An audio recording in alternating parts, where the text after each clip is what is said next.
Philip Lowe, the Reserve Bank Governor, has been demonised in the media. I see TV hosts standing up to give him what for, like he's personally ruining Australians just for the laugh of it. He doesn't understand their pain. I see politicians, Labor politicians attacking him, Greens politicians attacking him like it's all his fault.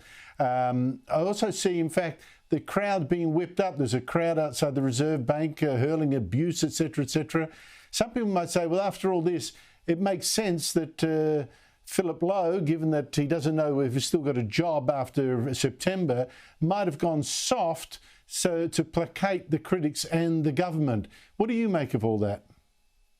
Look, I can't say that that wasn't any part of his reasoning, and I'm sure that one of the reasons they did not in the statement talk about what was going to happen in the future is the recent scapegoating of Philip Lowe about the fact that he allegedly lied to people back in 2020 or 2021 when he said rates wouldn't go up until 2024.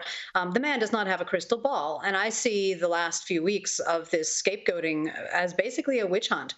It's just that he's the latest victim of the cultural proclivity to try to find people who are to be hated and then to mete out 2 minutes of hate or more than 2 minutes of hate towards that person. And it's really, it makes me despair because our society seems to have lost a lot of its ability to appreciate nuance, to understand economics and the way that the society actually works, to understand the limits to the power of any one individual to create a good society. And the fact that we're really all in this together. And sure, Philip Lowe has his faults, but as I said last week on another program, if we were playing the blame game about what's happened in the last 3 years, Philip Lowe would not be on my top 10 list of politicians or leaders or bureaucrats to be blaming for our present economic woes. Professor Foster, thank you so much indeed for your time. My pleasure. Thanks, Andrew.